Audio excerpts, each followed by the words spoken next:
OGTV 45 tapping in. Now, right off top, I'm going to make it clear. This video is not to dump on Haiti, but it's to dispel the notion that something is wrong with foundational black Americans when we say we don't want to live with every culture side by side next to us. Now, I know this is an extreme case. Sometimes you have to go to extremes to make a point.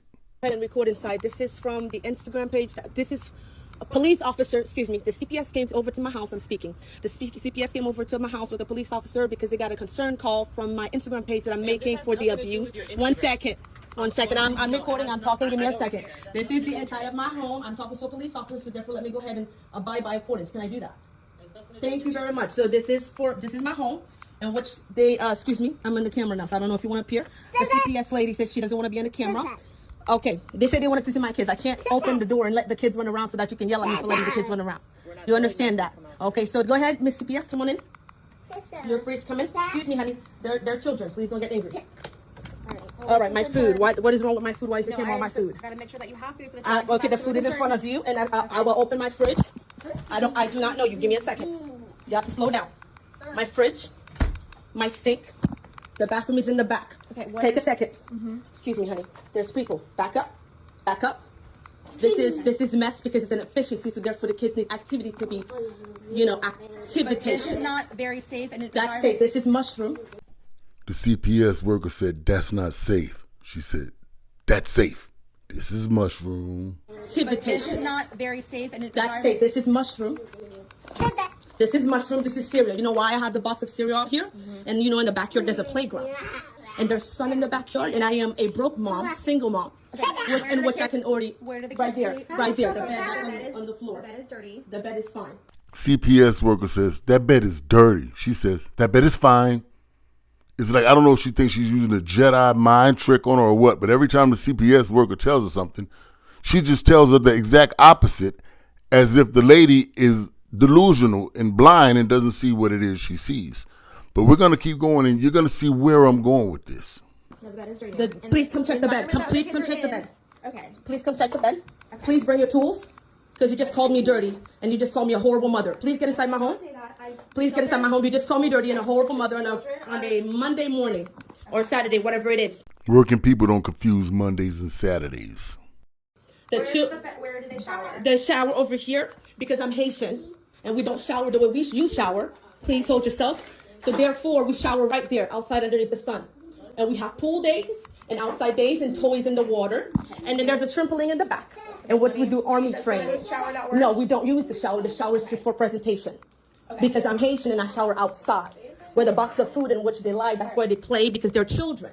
Now, I didn't blame any of this on her being Haitian. She did. And this is where I have a problem with it at. If that's part of the Haitian culture, which, and I'm not from Haiti, I don't know. But if part of the Haitian culture is to take a shower outside and to keep your food outside in a little plastic bin with no top on it, I wouldn't necessarily want that next door to me. And it's not about me being xenophobic. It's not about me being racist. For one, that could cause a lot of problems in my home. Her keeping her food outside in that little box like that. It could bring raccoons. It could bring rats. It can be an issue. If she's taking these showers outside, like, I don't want to look out my back door and see her and her kids naked in the backyard in the water hose. Like, that's not how we bathe over here in America. We go in the bathroom and we do that in private. Your entire neighborhood should not be forced to see your nakedness because you say you're a Haitian and that is your culture to be able to take a shower outside. Keep that in Haiti. Respectfully. I don't judge you. I don't knock you. I just don't want it next door to me. There's a certain standard of cleanliness here in America. Do we have dirty people? Of course. Homeless people, all type of stuff, yes. But there's still a certain standard of cleanliness. There's a level of expectation when you're at a certain level of dishevelment, you're not allowed to go into certain public establishments and things of that nature. People have dress requirements that we have to meet. Like I said, you have neighbors, the way there's just all types of madness thrown on the floor. That attracts insects and bugs. Roaches don't just stay in your house. They go get your next door neighbor too, even if they're clean. Now these people got to be investing their money in roach spray every week because you want to live in a pigsty. That's not acceptable here. And I can also sleep outside as well. I can also sleep outside as well due to the fact that this is my backyard in which I pay rent for. Okay, I'm gonna step outside and call my Go ahead and supervisor. go ahead, step outside, call your supervisor, and I'll get my video ready again. Are the children not in daycare? No, they're not in daycare. They're with me in my efficiency home with a playground in the backyard and a box of food outside and where we shower outside. Please go call your supervisor. Make it quick. I don't have all day, nor do I have all morning. Let me close the door for you.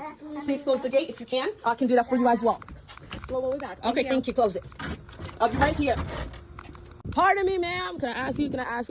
I'm just being straightforward. I'm very blunt and very forthcoming. Let me go ahead and ask you this. Now, I do know that there is a stick on the floor. My children have been very well trained and they know not to touch a stick on the floor. The stick could have been possibly, maybe by accident, maybe by purposefully, because I'm intentionally hurting my kids for production. Is it okay that I pick the stick up, or do I need to prove that my children will not pick the stick up because they are toddlers? There's such a huge divide here culturally. And I see that as being a big part of the problem. This woman really doesn't think she did anything wrong. Where she's from, this is completely acceptable. The only thing she's concerned about was they saw a stick on her floor.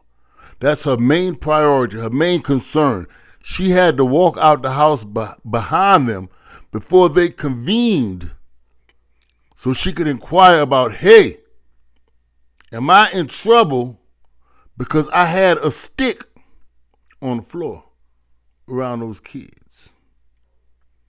Not I had ptomaine poison on the floor around them kids. Not I had every type of disease and parasite and infection and virus on the floor where I said them kids was sleeping at. That's not an issue. The issue is, am I going to get in trouble for having that stick on the floor where the kids could have grabbed that stick? Or is there an investigation? I don't know. I don't know if I have to talk to you or talk to her. Yeah, she's coming right back. She's coming right back. I just need to know if I have, because the stick is on the floor and it's bothering me. I don't know if there's an investigation or if I can touch my house or not. Is it inside? That's the only place you've been at. It's inside my house. I would not be talking to you. The stick. It's inside. That's the only place you've been at. Yes. Shorty, that house so goddamn dirty they couldn't see the stick. I couldn't see the stick. None of us could see the stick. Matter of fact, go back and pause the video and somebody tell me they can find the stick. I cash app you $5 if you can find the stick. None of us saw the stick. It's buried underneath all the trash. You telling on your own self at this point. CPS woman ain't see that damn stick. She finna take your churn over that trash. That's why she finna take your churn. She ain't taking your churn behind no goddamn stick. A stick? Oh my God. I wouldn't be talking to you if for any other reason. Because I want you to leave your kids. My kids have been attended. Thank you. You're the only one. I'm not the only one. There's a whole household living situation here, and I'm a very well trained person. Is it okay that I wait here, or you want me to wait inside? I will wait inside for you just because you asked me to. You have a great morning, okay? I'll catch you in the next footage. I know what the Good Samaritan is gonna say. Like, why turn up your nose or turn your back? Why not help them out? Makes perfect sense. That thought crossed my mind as well. But how many of them can we help out before we're living in the same conditions ourselves? And poverty and cleanliness are two completely different things. Just like she went and bought that Rubbermaid bin to keep her food outside in, that cost about $30-something out of Walmart, probably 19 at least. She could have got her a broom and a dustpan and a mop. I'm pretty sure you can get all three out of Family Dollar or Dollar General near you for about $5. That floor could have been swept. A wash rag doesn't cost much at all. The walls should not be that dirty. They have no frills brand soaps in all of them stores that is very inexpensive. That filth is not a poverty issue. Like she said out her own mouth, that is a cultural issue.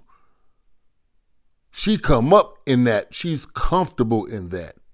There are many of us who would not be able to go in there and sit down because our flesh would be crawling. We're not accustomed to that. That is not our culture.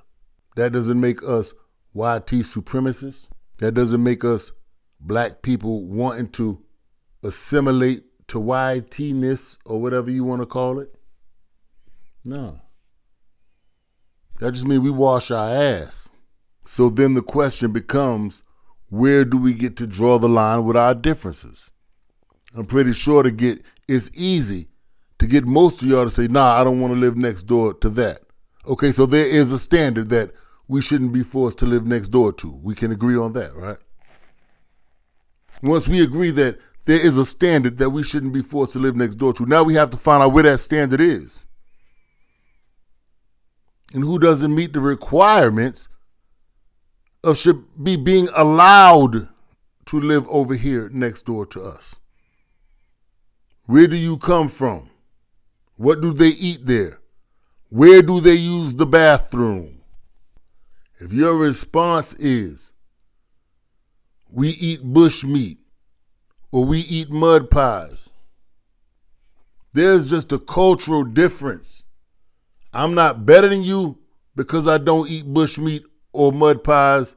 It's just different to me, and I shouldn't have to be forced to smell bush meat burning in the restaurant next door to me, or just feel compelled to give all the money in my pocket to the woman next door to me because her children are sitting on the front porch eating mud pies. I can't see that. I will have to go to the grocery store and buy them children stuff, and I got children and grandchildren of my own.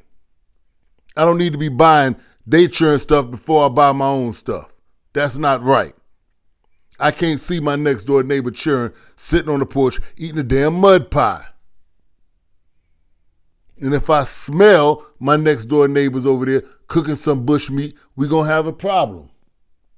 If I catch one of them shitting between the cars, I'm going to shoot him.